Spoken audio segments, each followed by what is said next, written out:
On this episode of the Oklahoma Breakdown with Ikard and Lehman, presented by Riverwind Casino, we give you the latest OU roster updates, including some more portal action. We break down our initial thoughts on OU's 2024 schedule, and we finish up with our winners and losers of the week, where we talk some Thunder and OU hoops. Please download and subscribe to the podcast, rate it 5 stars, and write us a good review. Follow the show on Twitter, Instagram, Facebook, and YouTube. Just search Oklahoma Breakdown on any of those, and you'll find us. All right, our man Michael Hosty will kick this thing off. It's time for the Oklahoma Breakdown.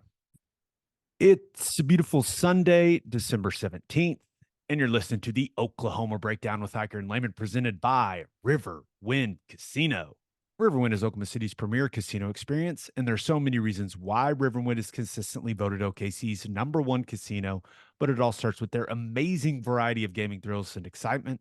Riverwind's beautiful award-winning environment plays host to more than 2,800 of the latest electronic games, with a huge selection of table games, including blackjack, blackjack match, roulette, and Teddy's favorite, craps. No matter what your game, Riverwind has it in spades and hearts. And to learn more about their gaming promotions and entertainment options in the month of December, all you got to do is visit riverwind.com. Riverwind Casino, simply the best. Now, recording this Sunday morning, please leave us a 5-star review and a nice comment. We have a couple of sponsorship slots still open for 2024. So if your business is interested in sponsoring the podcast as OU embarks on their journey to the SEC, you can email us at the Oklahoma Breakdown at gmail.com, and we will get you all that information. Ted, we got a lot to talk about, man.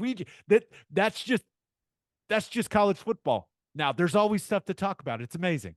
Yeah, that's what I was about to say when you're talking about as we embark on our SEC journey. It's like if the last couple of weeks are any indication of the content that we're going to have coming throughout the offseason, it's going to be wild. It is. Now, there may be some people that are here strictly for a dog poop discussion.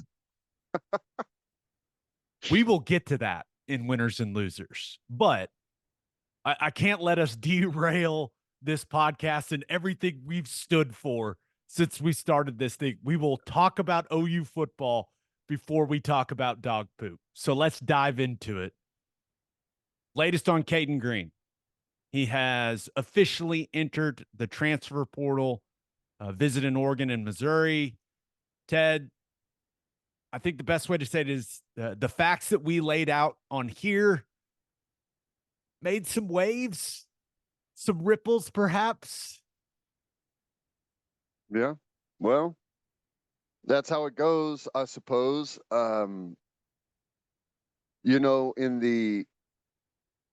It's a weird time because you've got it's major news when you got a player like Cayden Green jumps in the portal, but there's no clarity, there's no information.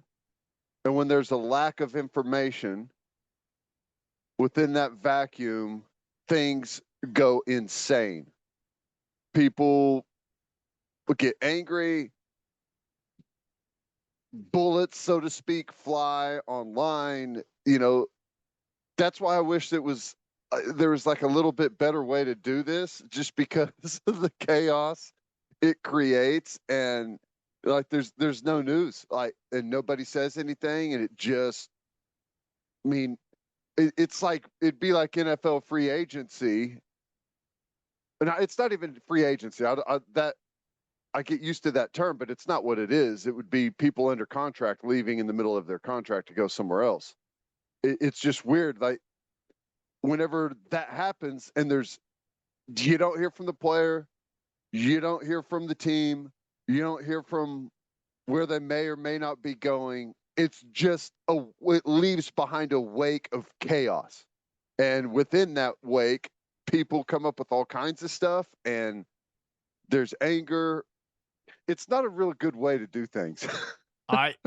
It's very chaotic. You're right. And there's been a lot of discussion about Cayden Green and his meeting with Brent Venables, and if that's where things went wrong, It seems like there's two versions of how that meeting went.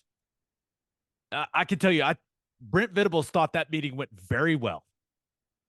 So where was the disconnect there? If in fact that's where the Green family kind of got rubbed the wrong way, I'm hoping that we hear from Cayden Green eventually, but seems unlikely.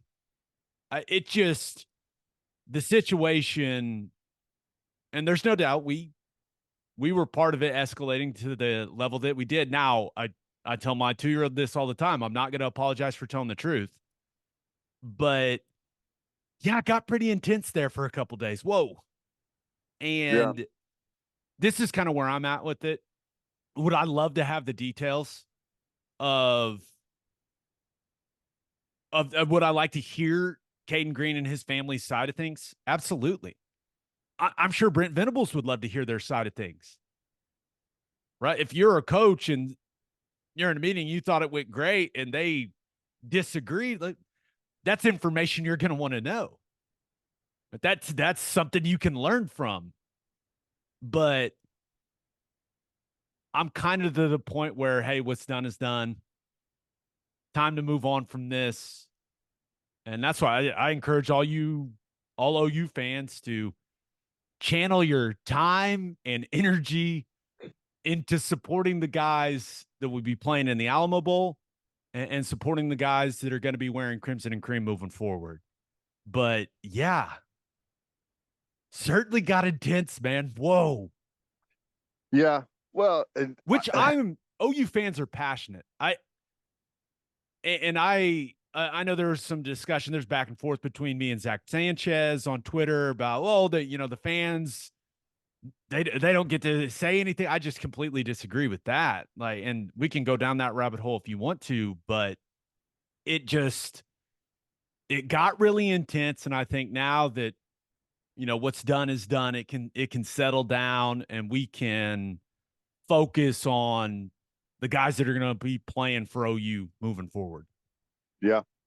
Well, I think there's a million different perspectives on the whole situation, and not just this situation. I think this is this situation kind of ties up really all of the problems that people have with college football into one little scenario, right? Between NIL, between transfer portal, all those things. The calendar. The calendar, all of it just combined into one. So, and not to get sidetracked on it, Zach Sanchez, I totally understand his perspective. And I think what people need to remember is, as a player, as soon as you step foot into college, there becomes a us versus them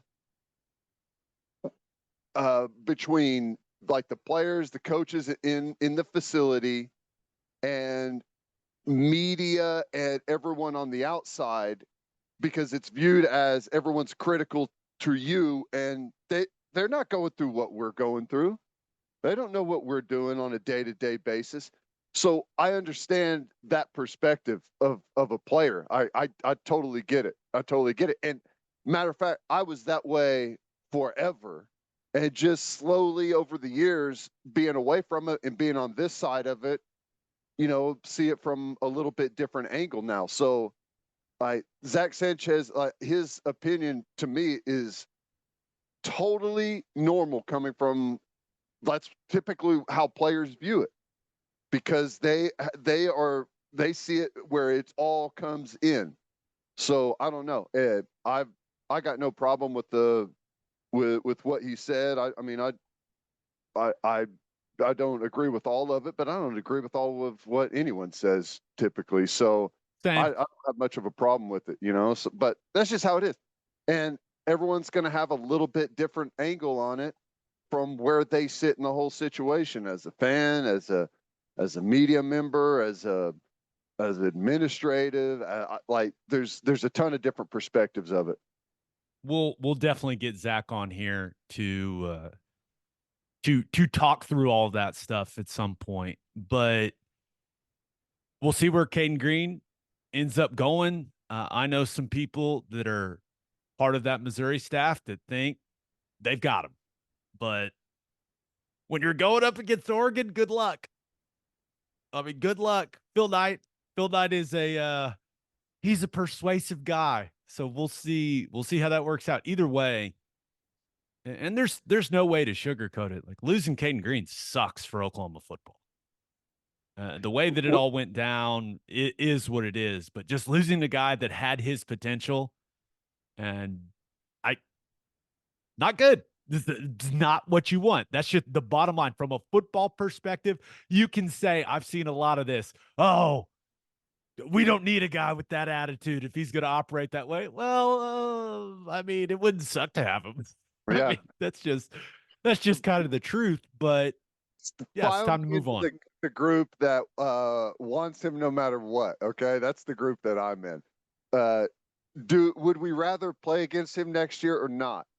If he's at Missouri, I think we would rather have him in an OU jersey than in a Missouri Tigers jersey. But hey, so some extra motivation for that matchup next year if he ends up at Mizzou. Sign me up for all of the content, all of the storylines going into any football game. Yeah, this storyline is going to die, and it is going to resurrect like a phoenix from the ashes when that game rolls around if he goes there.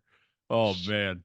Now, on the heels of the Cayden Green situation, Sooners got exciting recruiting news. You know, possibly got his replacement, got a commitment from Eddie Pierre-Louis, who, by the way, EPL, what an awesome nickname. That's perfect. 6'3-ish, 320, 330-ish, out of the state of Florida. Guy looks like a Bill Bean Bogart. I don't know how else to describe it, Ted. That video of him running track is incredible. This is a guy that definitely needs some technique work, definitely needs to work on his body composition. But you could say that about every offensive lineman coming into college football. I know this dude looks strong as hell and he can run. So yeah, give me all the guys, give me all the interior offensive linemen that look strong as hell and look as good as he does running. This is exciting news for the Sooners. It's funny because the first thing I think of whenever I saw him 320 pounds stepping out, going down the track, I was like, BV's gonna be like, you know what, where he would look good. Have you seen what some of these defensive tackles in the NFL are getting paid, Eddie? Oh my gosh, that would not shock me at all. But the team needs offensive linemen desperately. Yep. Okay, so relax, BV. Don't think about it, man. Yeah, he looks. Hey, when you're coming out of high school, technique and stuff, especially at an offensive line, is critical because you essentially you're leaving high school to go play a different sport. You know, whenever it comes to how offensive line is played and the people that you're going to be playing against. If you could like categorize or you could rank importance, like the size and the athleticism is number one. We're going to coach the rest of it up, right? So he's got that like few I've ever seen for that age and that size. I mean, it's incredible. And get him in a system where he's blocking the guys on the defense and working out, and he looks like he's going to be hell on wheels. And I don't know how he's not. I mean, he's ranked really high in like some of the like you got 247, you got like they've got him ranked wildly different. And to me, it takes like 10 seconds to say that kid's a 5-star. Like, I don't even care if he plays football. He's a 5-star.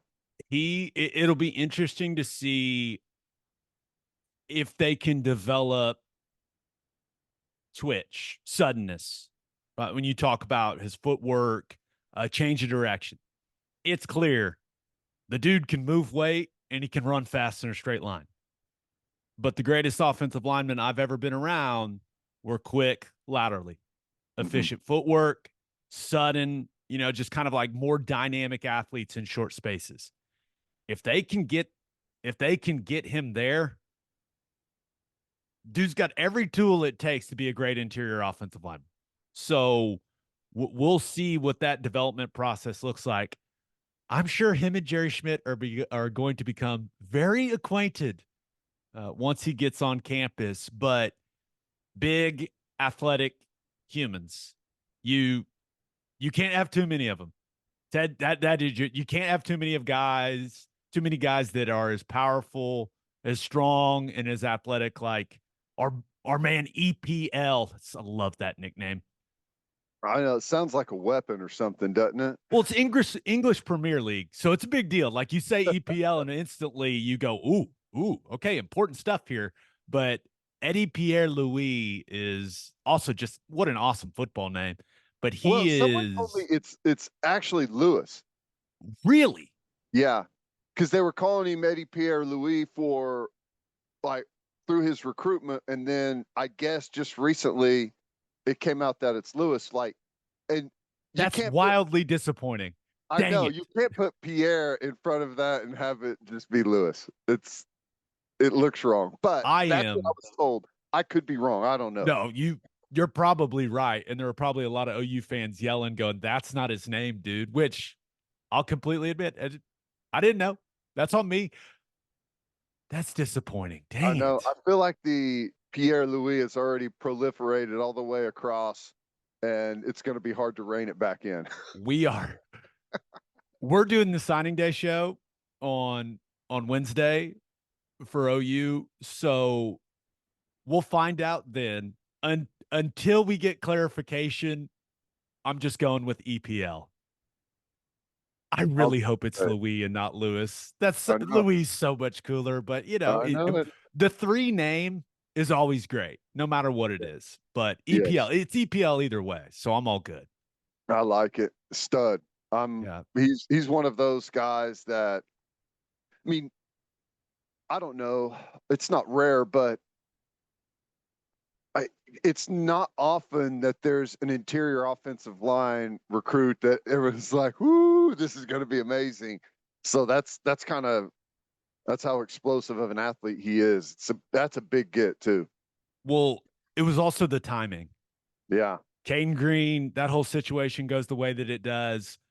There was, I'm going to say, a vocal minority that was out there going, "Fire Bill Bedenbaugh," and I'm sitting here going, "What the hell are you talking about?" So you had the Cayden Green situation. You had a vocal faction of the fan base going, "Bedenbaugh's lost it. Get him out of here." And then they land a very highly ranked interior offensive lineman, and everyone was dunking on everyone. It was pretty funny. OU Twitter was on fire the last couple days. Yeah. No, that's one way to put it. On fire. Yes, I agree. A little unreasonable at times. It is what it is. All right.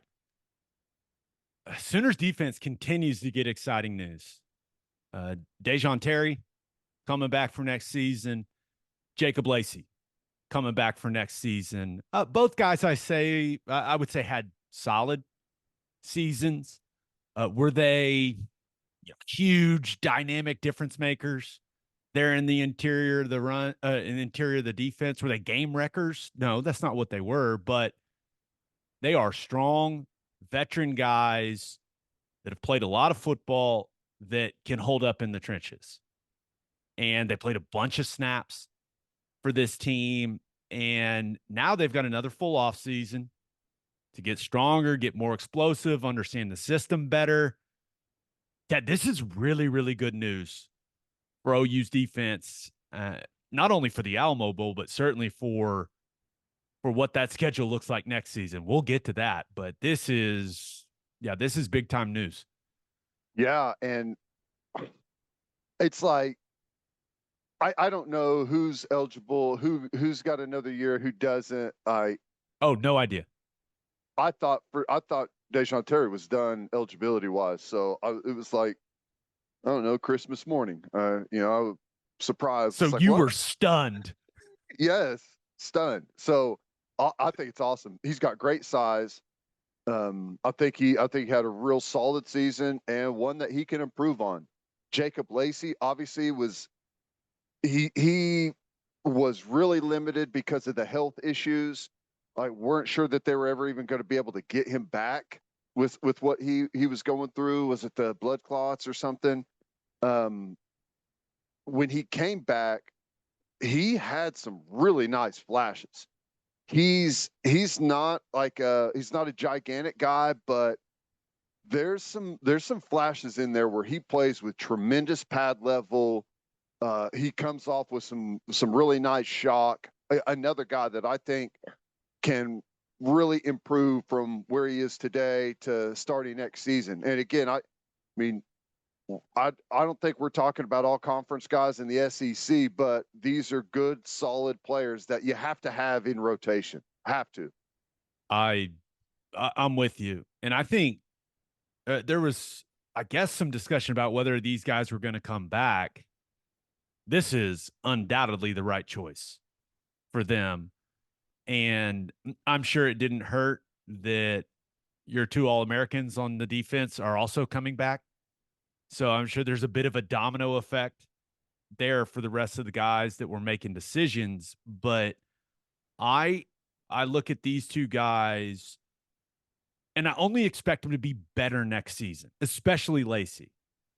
You got to remember, summer training camp, he's worrying about whether he's going to play football again.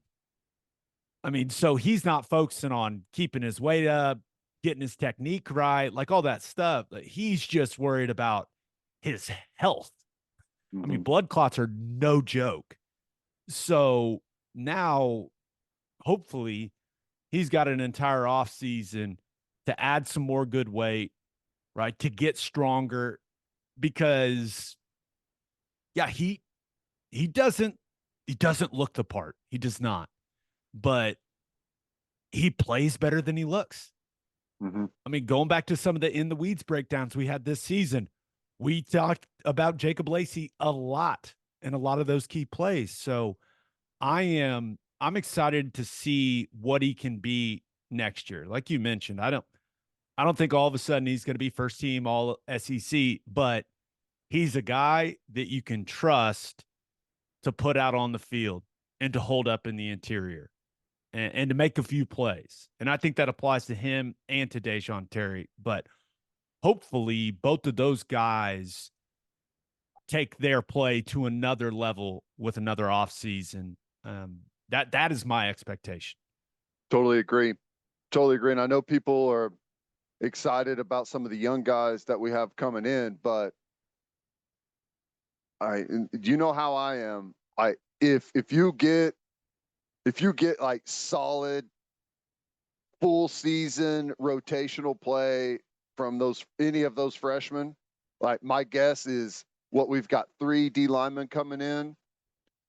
My guess is you'll get probably solid rotational play for half a season from one of the 3. That's kind of the odds. Now, anything more than that is going to be a bonus. And there maybe all 3 play great for the entire season. That's what I'm hoping for. But, there's a big learning curve, the physical demands. It's a long season.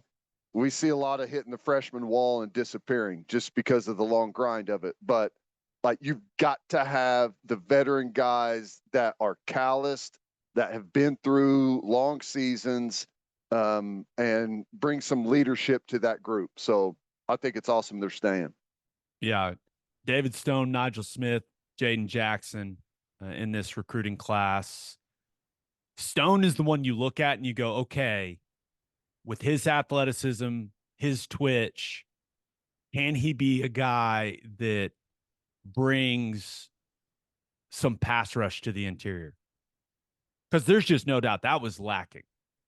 for this defense. I mean, they had very little pass rush, like guys being able to get on edges. Laulu showed some flashes.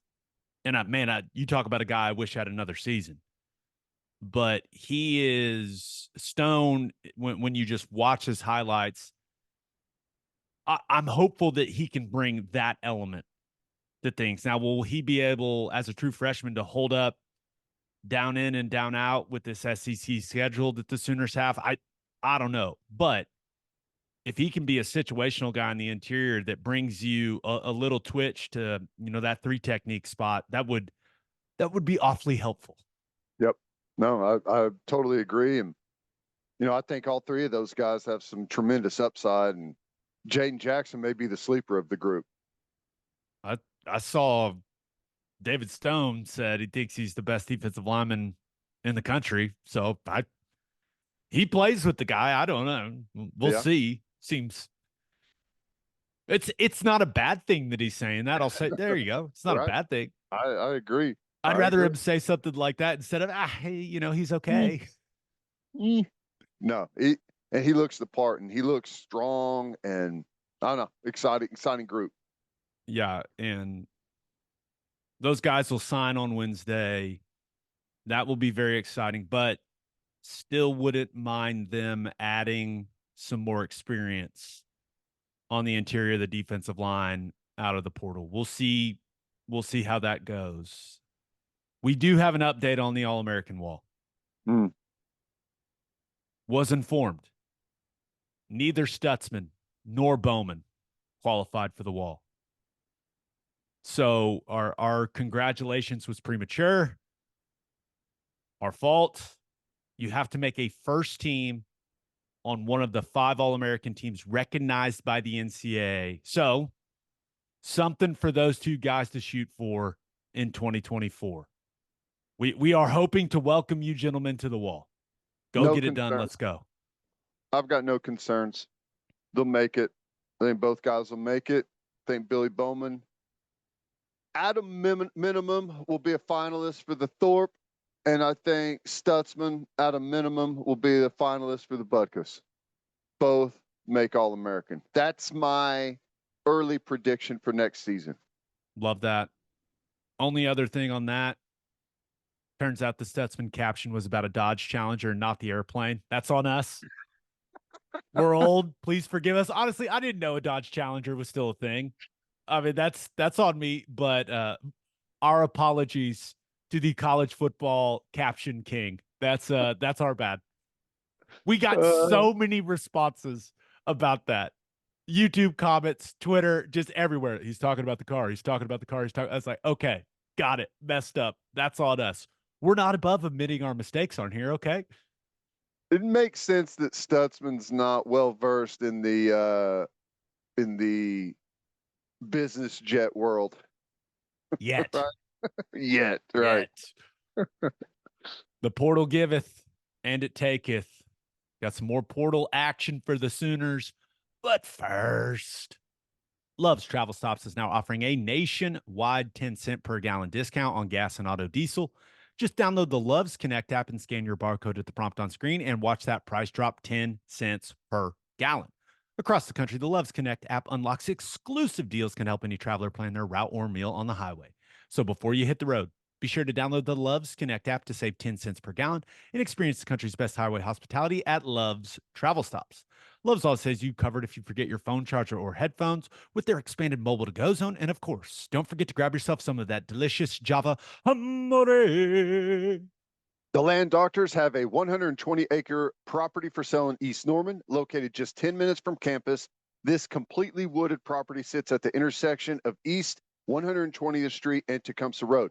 If you're looking for a quiet place to go spend time in the outdoors or a nice little hunting spot on the outskirts of town, this place is for you. There are also development and business opportunities with this property as well. Call Colton Cole to schedule a private showing, 405-615-7645, or shoot him an email at colton@landdoctors.com. and celebrate with a Schooner All-American Ale, the official craft beer of OU Athletics from Coupe Ale Works, named after the iconic Sooner schooner that races across Owen Field after an OU score. You can join in on the celebration with an ice-cold beer from Coupe Ale Works. You can enjoy it at the Palace on the Prairie, at OU Athletics events, at the bar, at the tailgate, and in the comfort of your own home. For more information on Schooner All-American Ale, visit SchoonerAle.com. Must be 21 to purchase. Please drink responsibly. Schooner All-American Ale, the taste of game day. Transfer portal updates. UT Martin running back Samuel Franklin has committed to Oklahoma. He had nearly 1,400 yards rushing this season, 11 touchdowns. Ted, when you saw the news, what do you think? Well, not shocked. I figured running back was going to be one of the top positions that they were going to be attacking and looking for in the portal. So wasn't surprised that they had a guy. Haven't seen a whole lot from him. You do wonder, coming from a different division, some of it is like the yards and statistics are probably something that you can't really use to translate across. Just seeing some clips and some highlights. I mean, he's got some really long runs, so he's kind of a home run threat. Probably has some really nice speed. I would say honestly, like, I don't know that he stands out in any one area. Like size, he's kind of fits right there in your very average size wise for a running back. Explosiveness, like whenever you see some of the long runs, you've got to think that that's probably a plus with him. But I'm not blown away yet. We'll see. We'll see what happens whenever he gets in here to Oklahoma. But I think that we still, and I think Sawchuk really came on strong at the end of the season, but we need to improve at running back dramatically before next season. And now whether that comes from within or comes from Franklin in the transfer portal or we got signing day coming up. We got a really good running back that's supposed to sign here. Like where it comes from, I don't know, but we have to massively improve at running back. No doubt about it.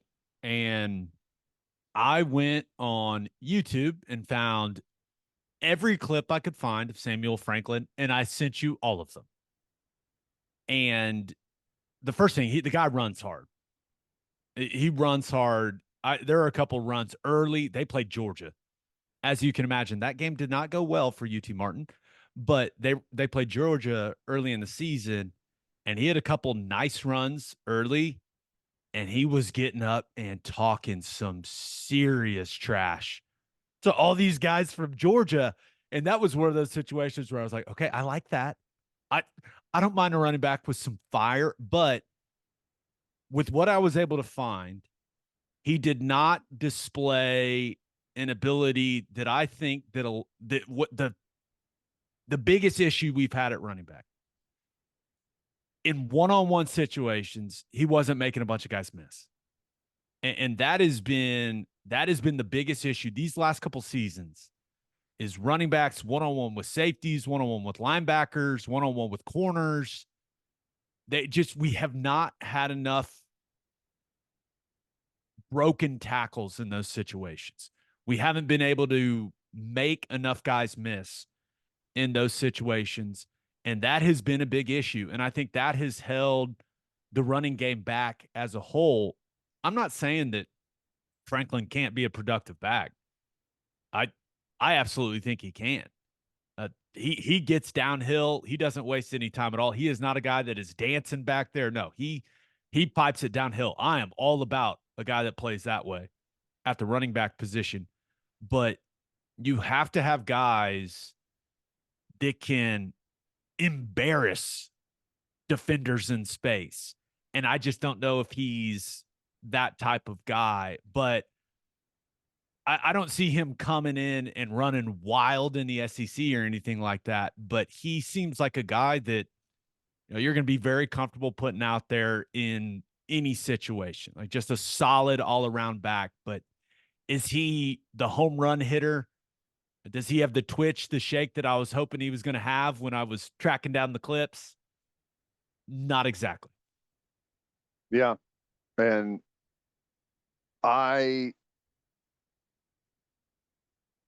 it's a position that I think right now is really holding us back.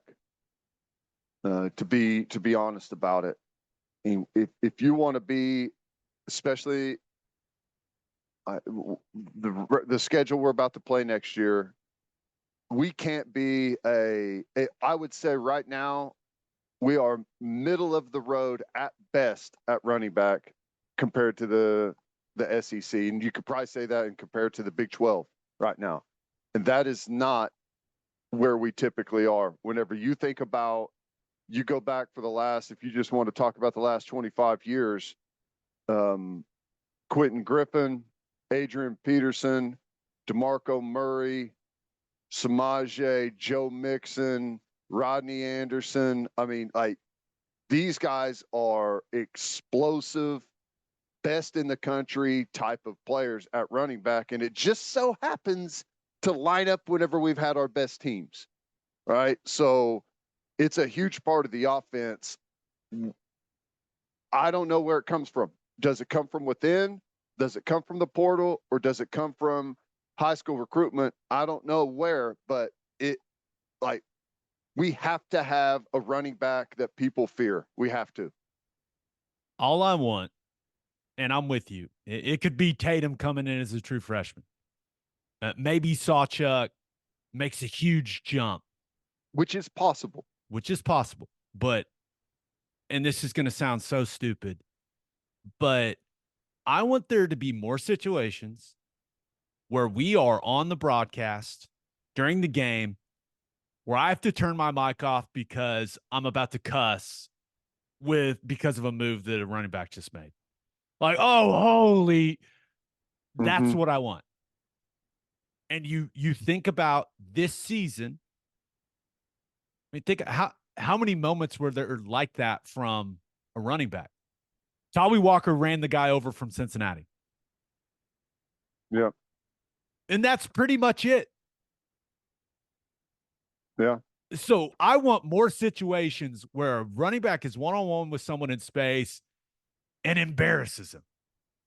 We need those type of players. Yeah. OU needs to have those type of players. And that's why you look at the Tolly Walker situation. He's in the portal. He's practicing. I don't know if he's going to play in the Alamo Bowl or not. I'm not sure anyone knows at this point. But Venables talked about it after practice the other day. He's going to explore his options in the portal, and he's welcome to come back. And some people look at that and go, what's going on there? I think it's pretty simple. Tawi was great for this team this season. But is he a dynamic, game-changing back? The answer to that is no. And you have to view your roster like an NFL roster. You've got your 85 spots. Now, do I think Tawi Walker is a scholarship level running back? Absolutely. But when you are allocating scholarships and allocating NIL dollars, running back, if you are going to give a guy a scholarship, and especially if you're going to give a guy big NIL money, you better be a dude now. Just think about how that position is valued now in the National Football League. So that's where I think Tawi Walker would come back to OU if he got a scholarship. I think that's all he wants. But I can understand the staff looking at the entire situation, the entire roster, and going, okay, we've got a lot of scholarship running backs. I mean, we just can't have 8 scholarship running backs. Yeah. Especially if we're going to give scholarships to running backs, they need to be dynamic difference makers.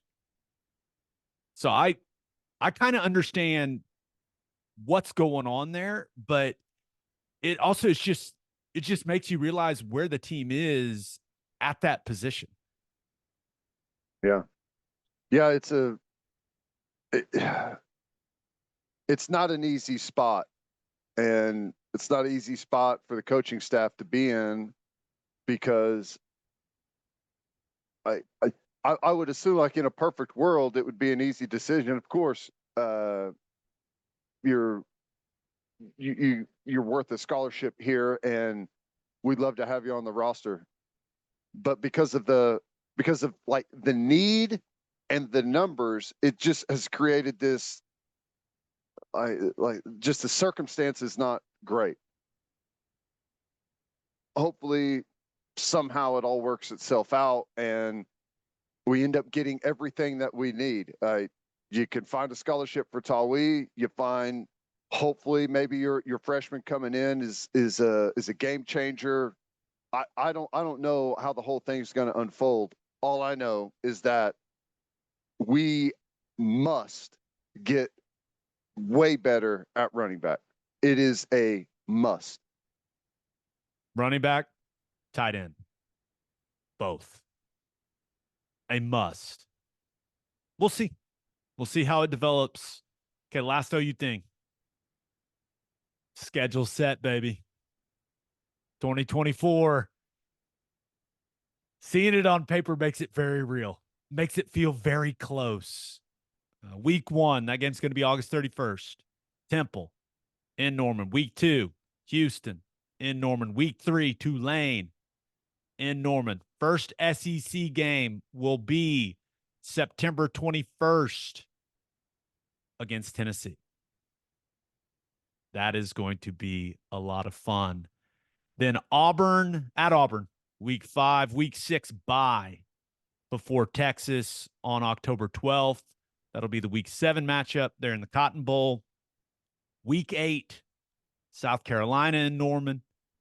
Then you get a trip in week 9 to Oxford, Mississippi to take on Ole Miss.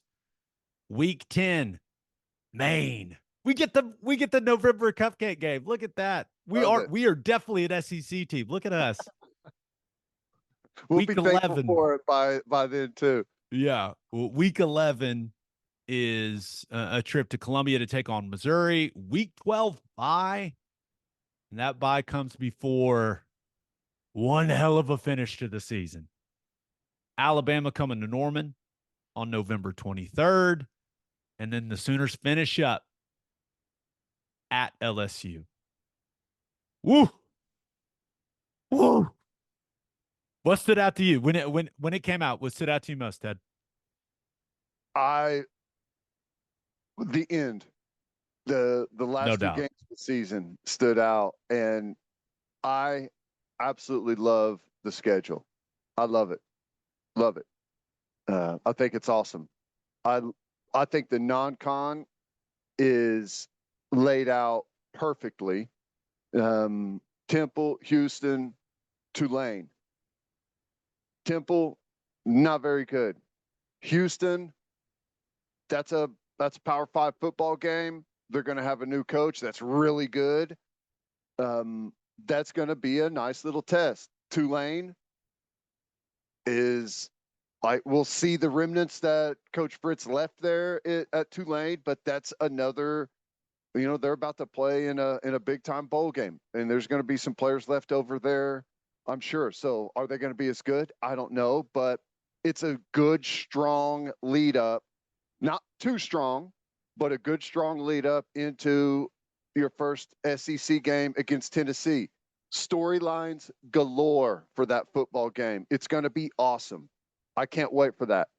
But really, overall, I love how it's kind of sectioned out. We've got the first group of games, and then you get a bye week to regroup.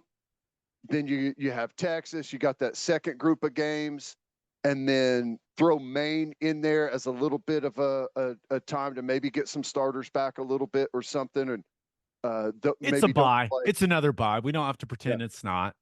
Yeah, you can play. Maybe your starters play a half or something like that.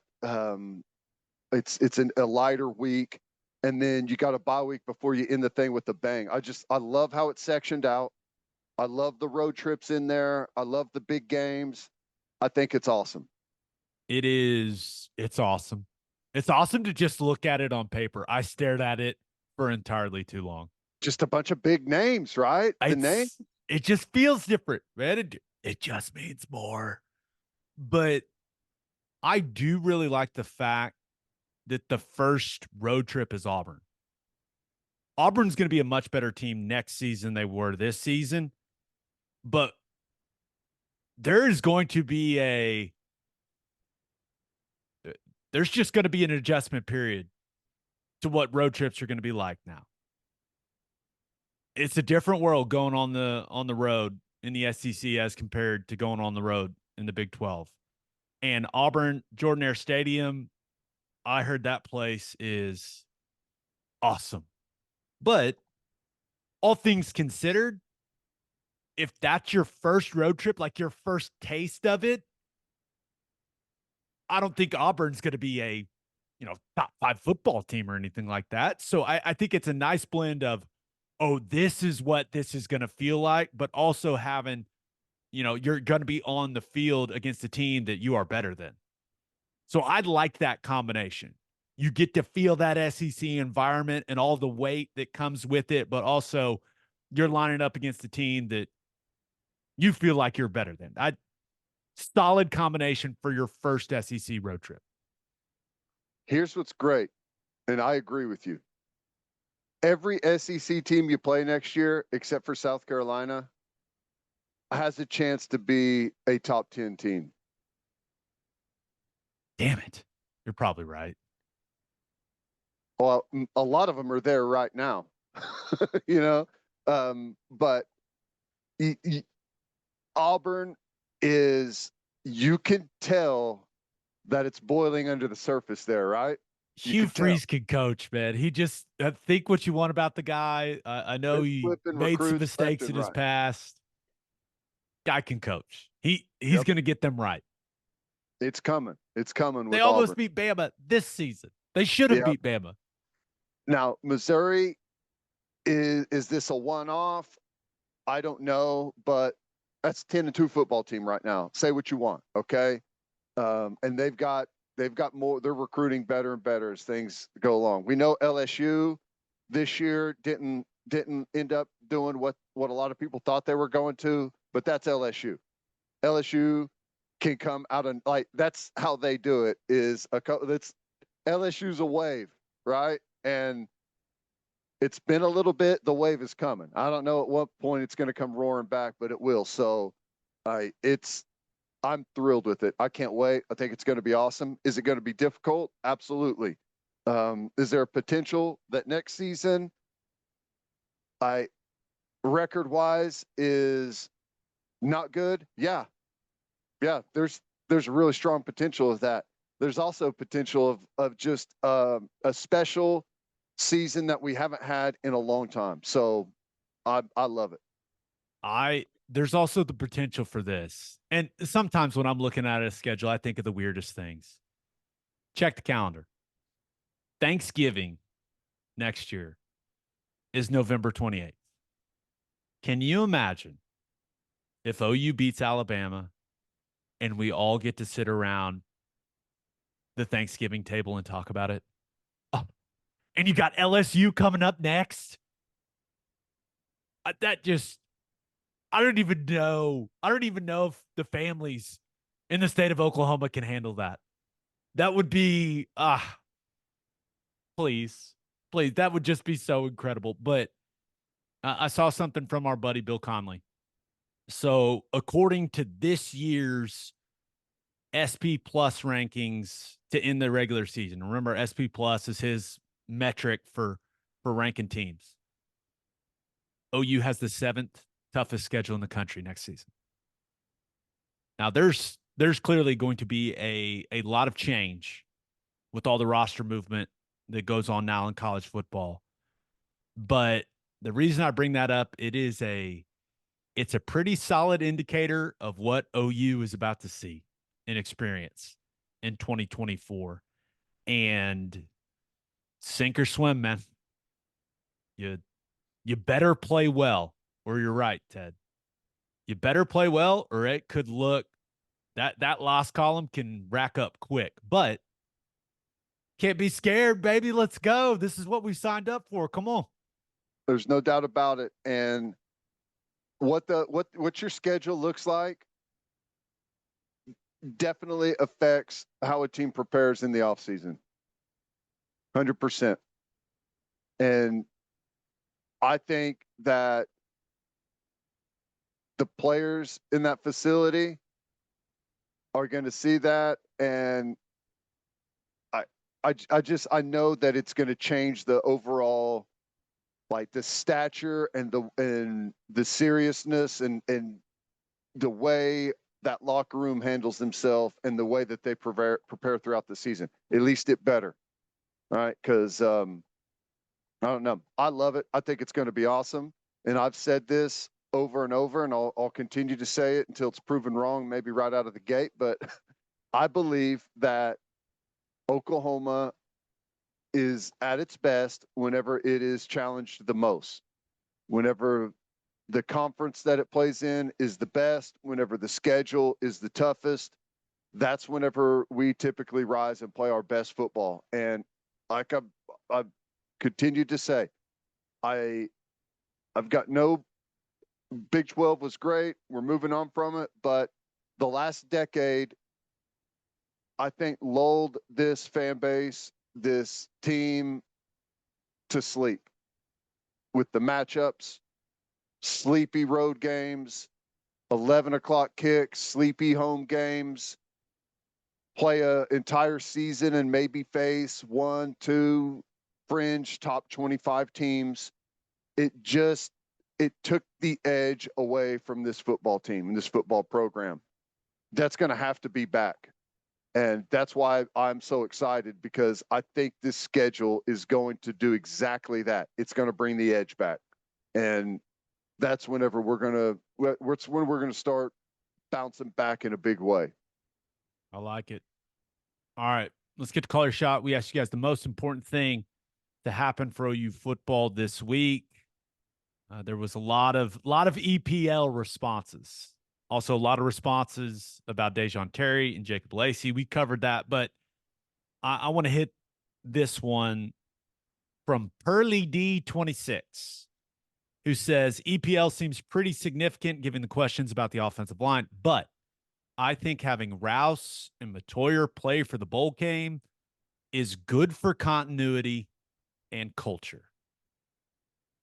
Absolutely. I completely agree with our man, Pearly D. That is, I loved what McKay Matoyer said. He's not going to leave Jackson Arnold out to dry out there. He's going to go out there and play football. And Rouse has an NFL future. He's going to get a shot. I think he's a draftable player.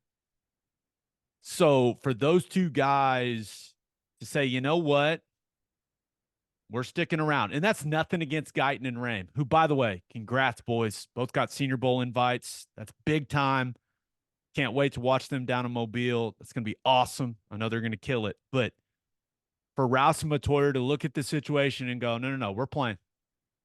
I appreciate those two guys. Those are two guys that have played a lot of football. And for them to go out there and to realize that this team needs them, and then they get to strap the OU helmet on one more time. The fact that they're doing it, I appreciate those boys a lot. Totally agree. Let me ask you this. What do you think the starting five is going to look like? Oh, boy. I think I'll be really surprised if it's anyone but Rouse and Sexton at tackle. And you would think naturally Rouse is going to be your left tackle, Sexton's going to be your right tackle. The interior is where it becomes an interesting conversation. I know this. They don't have that established right now. Is Troy Everett hurt? And by the way, what's up, Mr. Everett? Thanks for listening to the podcast. He reached out. He sent something really cool. Basically, like, we knew Beatonbow was going to be hard on Troy. That's why we sent him there. It was pretty great. Appreciate you, Mr. Everett. But I think he's their best option at center if he's healthy.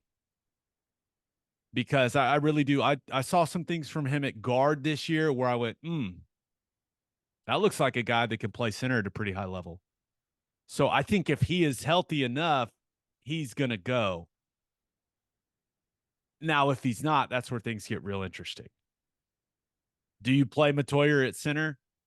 Do they trust Josh Bates enough, who I don't even know if he's played a snap this year? Is that the situation you want to throw a true freshman who hasn't played at all in? And Arizona's got some strong physical dudes on the interior of their defensive line. I'm not going to act like it's a great situation, Ted, on the interior. It's not. Got to figure it out. Got to piece it together. And is Schaefer, he was banged up at the end of the season too. You got to imagine he's healthy enough by now. Okay. So can he bump over and play left guard? We'll see. I know this.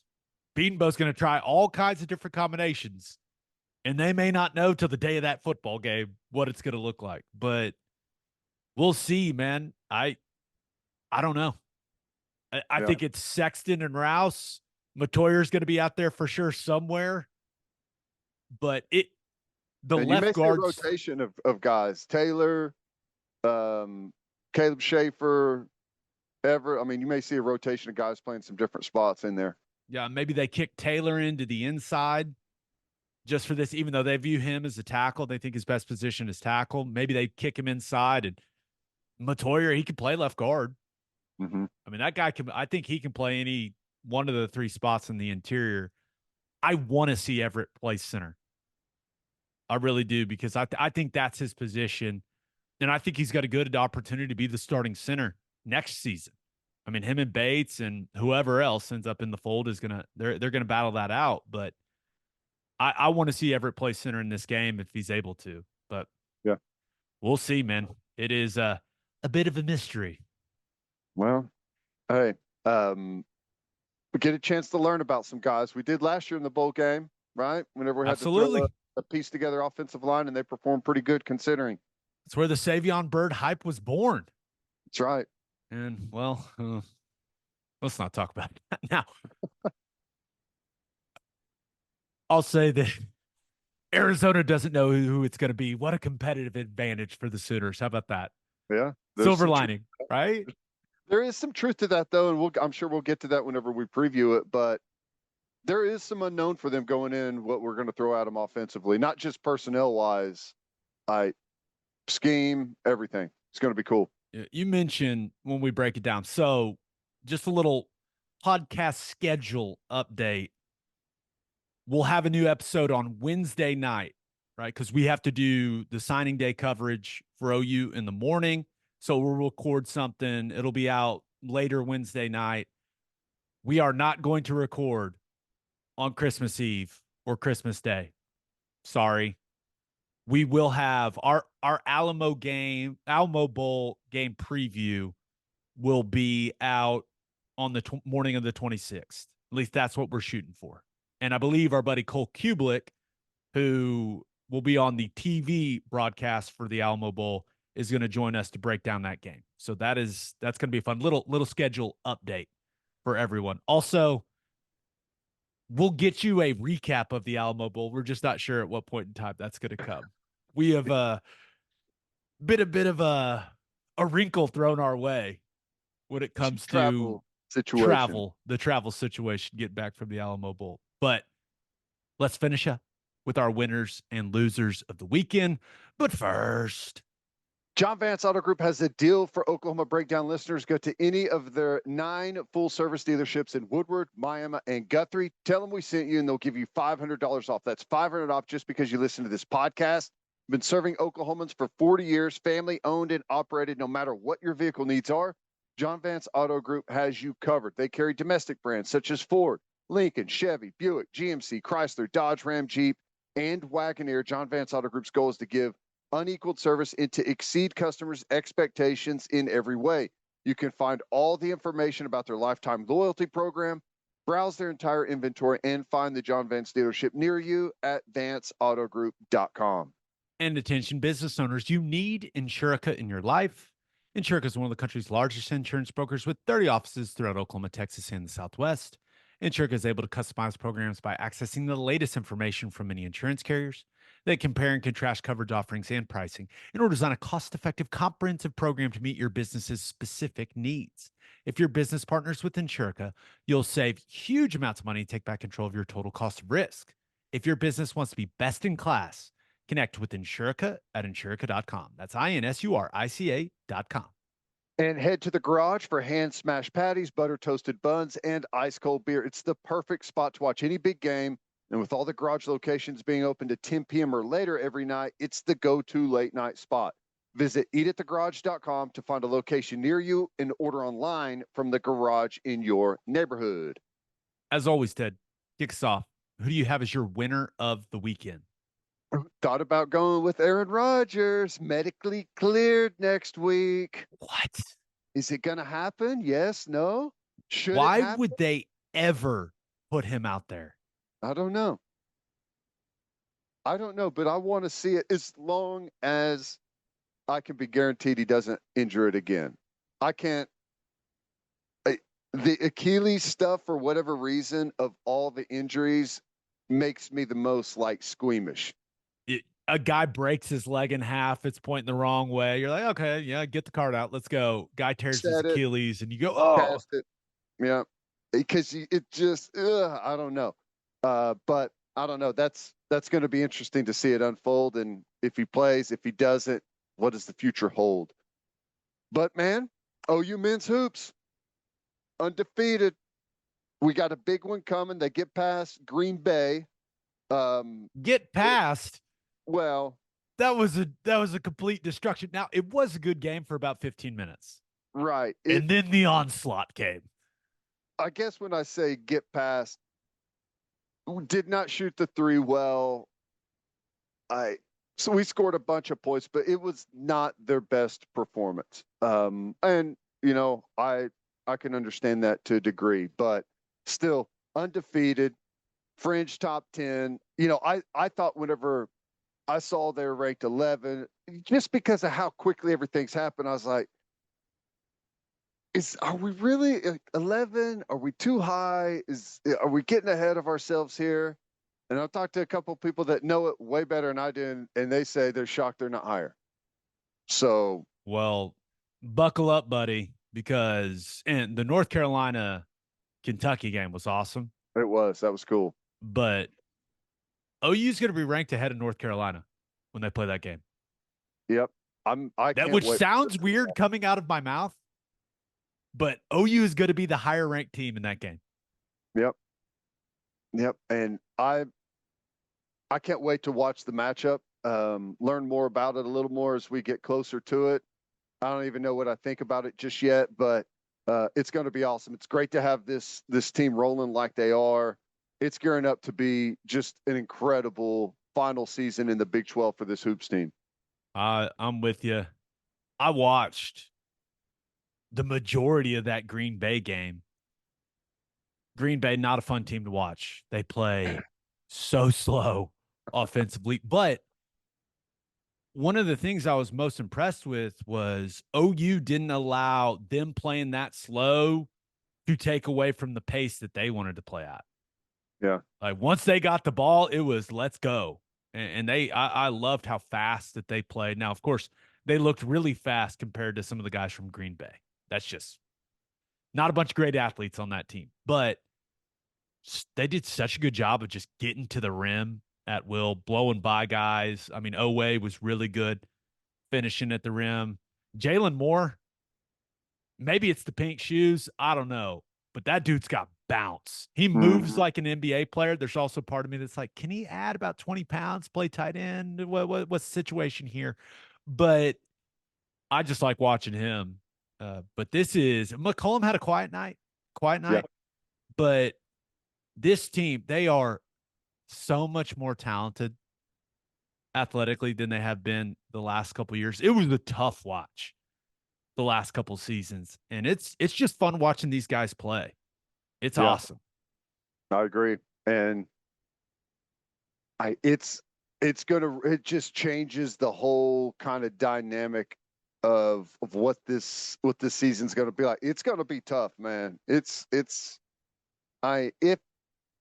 you could guarantee right now that they're one of the 10 best teams in all of college basketball. If you could just say that, it makes this season is still going to be brutally difficult. Right? That's just kind of how the schedule is, but it's going to be fun, man. It really is. I'm just thrilled. Can't wait. Excited about it. Back to where I'm checking the schedule. Can't wait to see when the next game is. I'm the exact same way. This is something I was talking to my wife about the other day. This is as excited as I've been for OU basketball in a long time.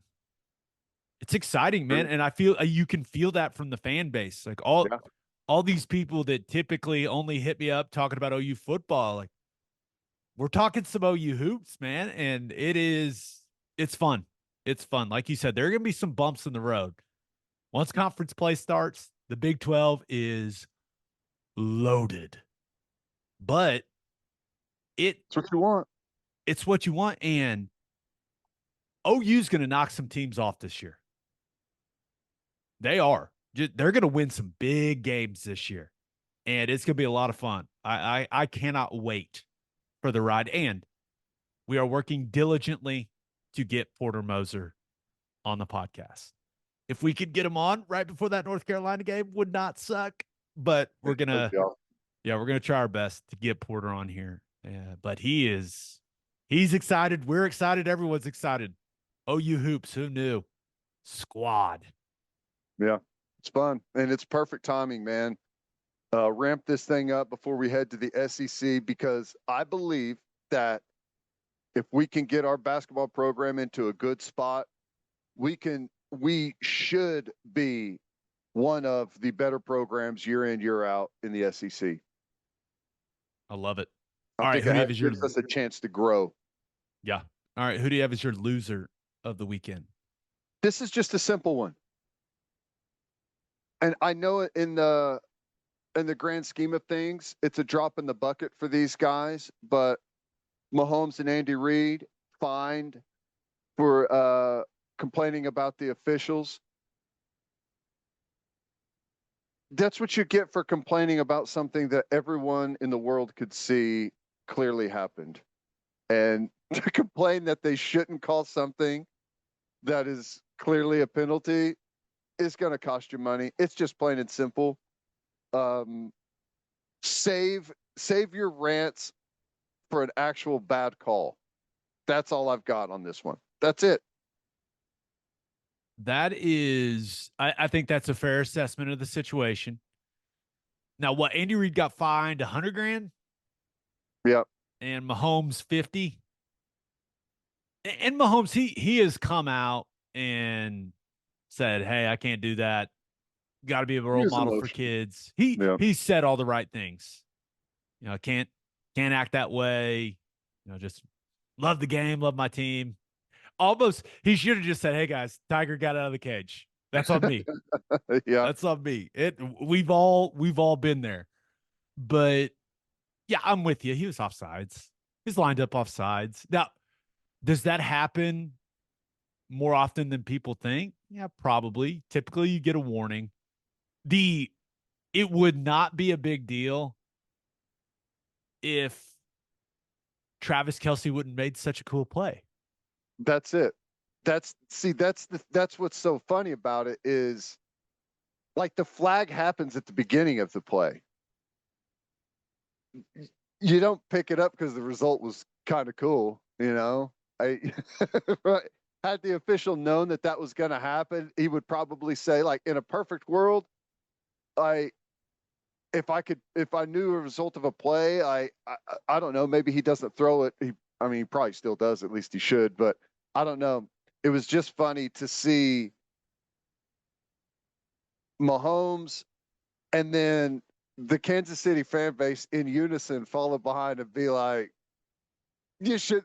Yes, it's a penalty, but you shouldn't throw it. I don't know. It's funny. I loved the Photoshop of him. People kept moving him further and further down the field. Oh, pretty funny. One of my favorite ones was where they just removed Kadarius Toney entirely.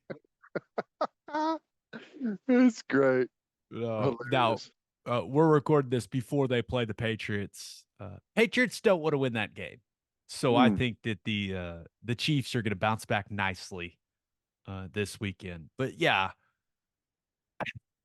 there are some people out there saying, "Oh, this makes him look at Mahomes differently. Oh, he's not the guy that everyone." Shut up. The dude, the dude lost it in one moment. I mean, it's been an interesting season for him. Just, it's not that big of a deal. Just move on. Like, oh, I lost respect for Patrick Mahomes because of this. What? He's like, other than Steph Curry, he's like the most likable superstar ever. Yeah. So you He can just miss me with all that. he just got That's a caught little up. much. Like, I would prefer a guy be like that because it shows that he's clearly invested and like wants to win, other than someone that's just kind of mailed it in. I got no real problem. I think it was funny. It Yeah, it was was like, definitely funny. It was hilarious. like, wait a second, the guy's off sides, man. Like, you can't. I don't know. Uh, It's not. It's not like eat the whistle at the end of an NBA game on the scrum in the paint for a putback, right? Like, that's not what this is. The guy is lined up offsides. You have to call it if you see it. So I don't know. I thought it was funny, and I know the 150,000 between those two is nothing, but it's still pick your battles. I like it. All right, let's get to my winner and loser of the weekend. But first, Elevate your tailgate with Chapel Supply and Equipment, Oklahoma City. Chapel Supply and Equipment has generators and inverters on hand that'll give you all the power you need so you can take your tailgate to the next level. They've also got top of the line heaters to keep you warm during those cold tailgates later in the season. They're Oklahoma owned and operated. Elevate your tailgate by calling 405-495-1722 or visit chapelsupply.com. That's CHAPPELL supply.com. and First Fidelity Bank knows how to keep fans like you happy. With more than 50 awards in the last 5 years, including Forbes Best in State Bank, the Oklahoma's Community Choice Awards, and the Journal Records Reader Rankings, it is clear that they are Oklahoma's #1 pick for quality banking. And you can find that level of outstanding service in everything FFB offers. Open an account at an award-winning bank today at ffb.com. First Fidelity Bank, we go where you go. Bishop McGinnis Catholic High School represents a tradition of educational excellence in Oklahoma City. Grounded in a faith-based education, Bishop McGinnis offers a college prep curriculum that includes 22 AP courses, participation in OSS, AA athletics, and numerous clubs and organizations for students to join and grow. If you want to provide the best possible educational and spiritual development for your children, contact Bishop McGinnis Catholic High School or visit bmchs.org. Financial aid is available. And head to opolisclothing.com for our podcast merchandise and the best OU gear out there. That's OPOLIS clothing.com and use promo code TED, TED, for 10% off. That's opolisclothing.com. Use promo code TED for 10% off. Buttery soft and 10% off. All right, for my winner of the weekend, thought about going with the Detroit Lions, especially Jared Goff. 5 touchdown passes. They have not been playing their best ball lately. Had the loss to the Bears last week, got right against the Broncos on Saturday night. My goodness, Goff was really good. Their skill players are so fun to watch. Amon-Ra St. Brown, Jahmyr Gibbs, Laporta, the tight end, had a big-time game. That run game was cooking. 42-17. That's a nice win for our former employer. 10-4. The Detroit Lions are 10-4. 10-4 and no sign of slowing down. Just a good all-around football team. They got skill players. Goff he's doing a really good job of distributing the football to the playmakers and letting them go. I mean, he's not blowing your socks off with any just unbelievable playmaking ability. He's playing a good, solid, having a good, solid season, and they're good offensively and defensively, man. Defense is really good too. Fun to watch. Happy, man. Love them. But my winner of the weekend, The Oklahoma City Thunder. Mm, mm, mm, mm. Now, going back to Thursday night, got to figure out a way to win in Sacramento. It has been an issue for a while now, but it is what it is because they went to Denver and beat the Nuggets on Saturday night. 118, 117. Just an awesome finish by the Thunder. They were down 10 with 6 minutes to go.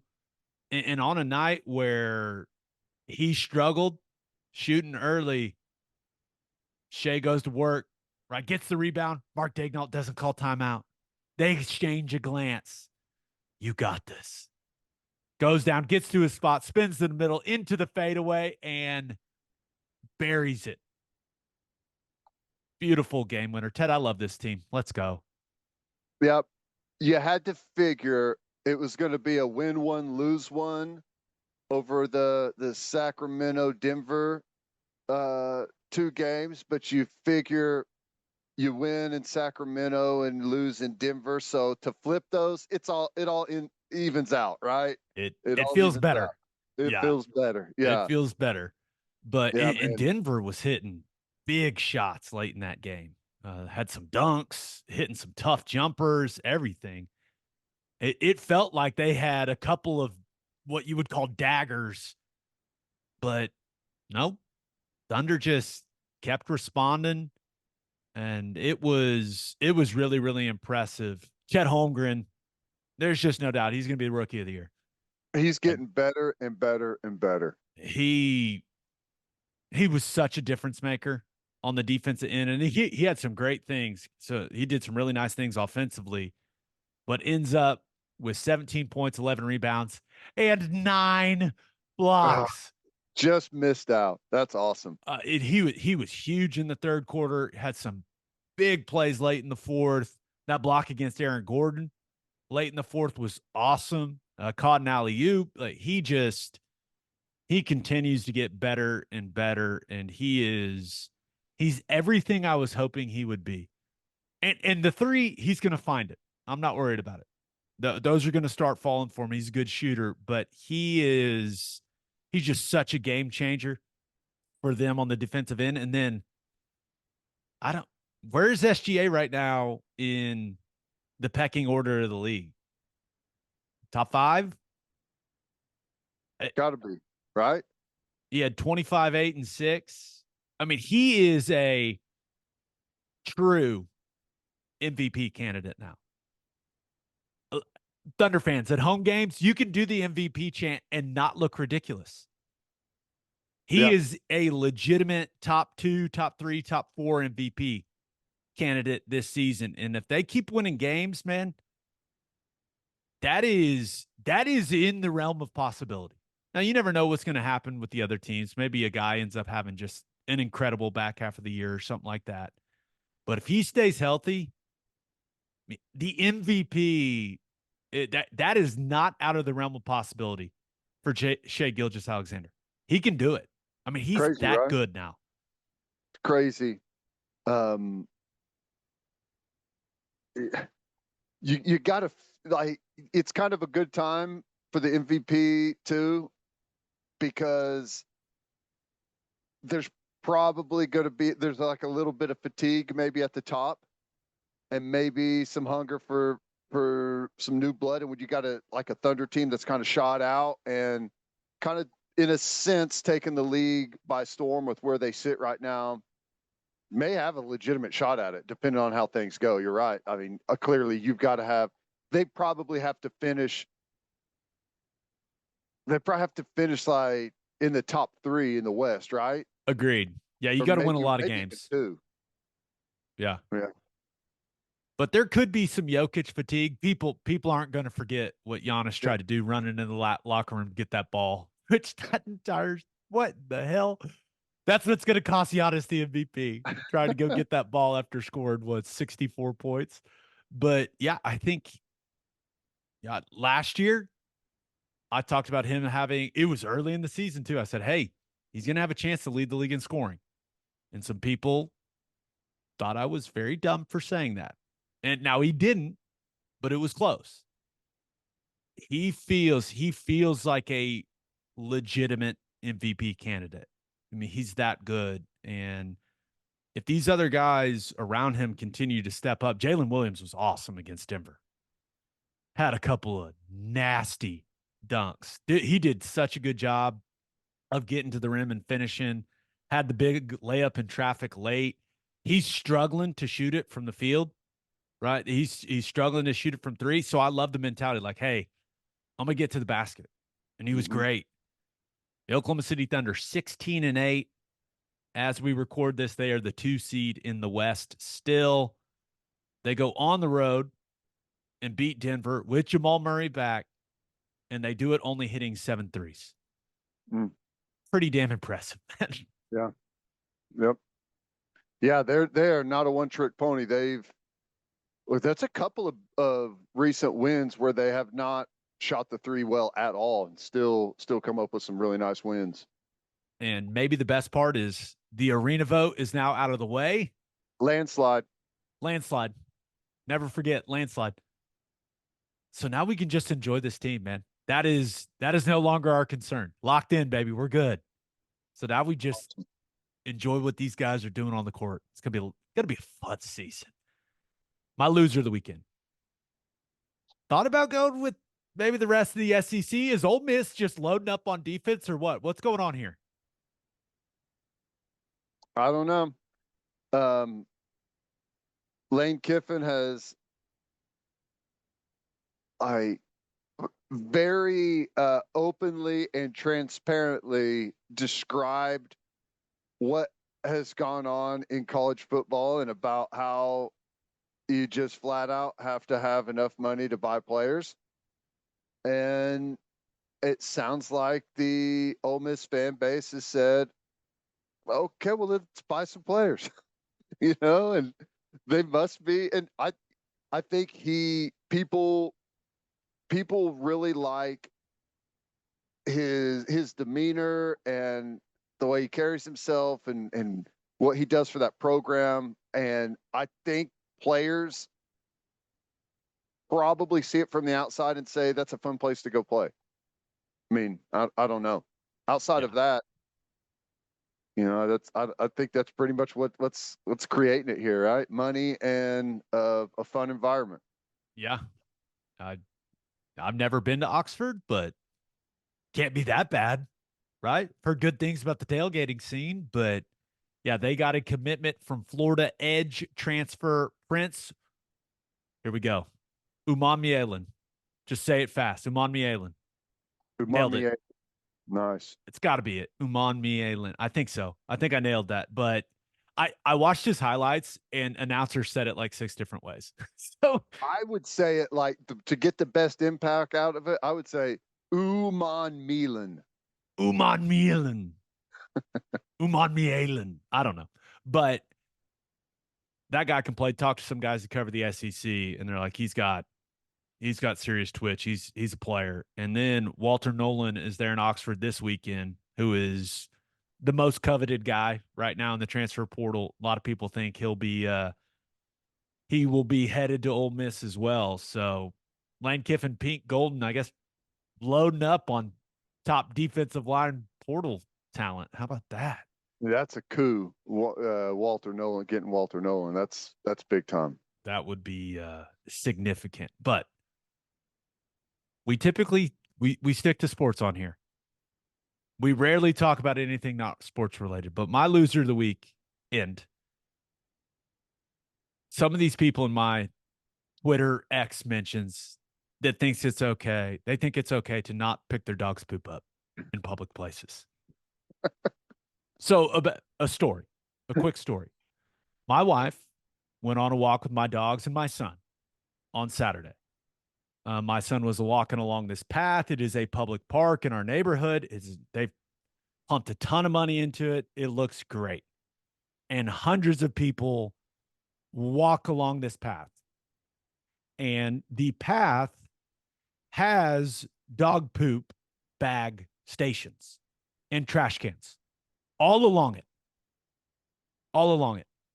My son's walking with my wife, gets out of his stroller, is like playing around on the sidewalk. The path is jumping in leaves. It's just He's doing what 2-year-olds do, having the time of his life until he does a nice big jump into some leaves. Splat. Dog poop. Both shoes. Someone did not pick up their dog's poop. Reminder, there are bags provided in the park. And I voiced my frustration about this on X.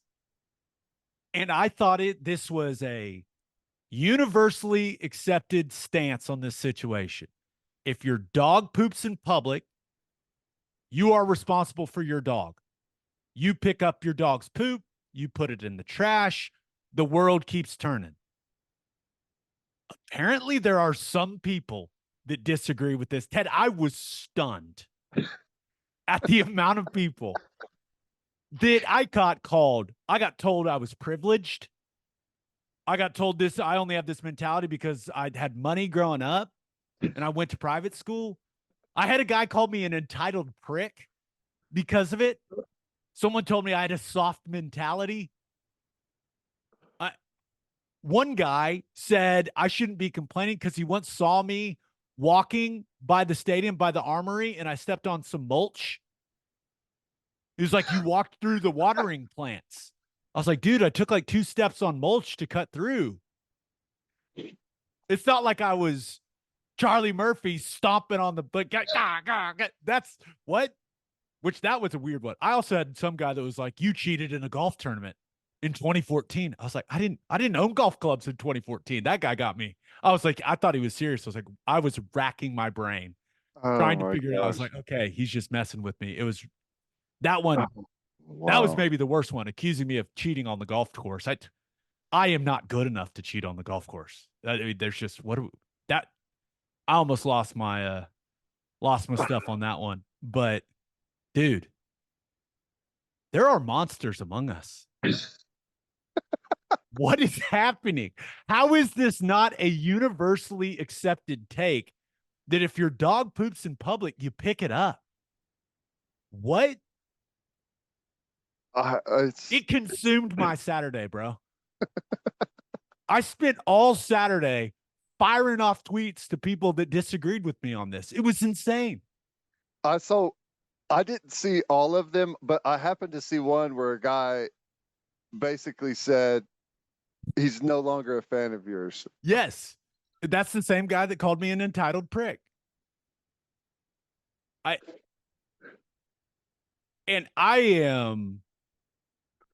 just don't understand. How can someone disagree with the opinion that if your dog poops in public, you pick it up? Just help me. What am I not understanding? Because I believe if your dog poops in public and you don't pick it up, you're a menace to society. I believe it should be a ticketable offense. I really do. And maybe it already is, like in some cities. I had some people tell me that they live in apartment complexes where they come swab the dog's mouths. And if they find poop left in the apartment complex, they test it and then charge you like a couple $100. Huh. Yeah, which didn't know. And I had multiple people, they like, yep, my complex does that too. It's like, wow, love it. Give those apartment complexes some awards. Well, here's the thing. And this is not a topic that I really am heavily invested in, but I will say, if it's the exact same as if you were walking down a path and you yourself squatted and left a pile next to the path. I don't know that there's anyone out there that would suggest that that is normal or okay or should be left there. It's the same thing. It's the same result, right? So you just clean up the mess. That's it. It's part of being a dog owner, right? I wish I wasn't one. Okay? Frankly, let me say that. It creates way too much of a problem. It's a hassle. Part of the hassle is if you go for a walk in a public area, you got to put on the glove or take the little plastic bag or whatever it is, pick up the poop. It's part of being a dog owner. So I had I'm, one guy, and I'm I'm pretty sure in it's the the large same guy that percentage of people that are behind you on this. it is, and the vast majority of people agree with me. I want to make that clear. But there are some agents of chaos out there that literally just leave their dog's poop there. What do you, I just want to know what's going through that person's mind. Probably. Well, Someone else will get it. Well, I think it's probably, this is an animal.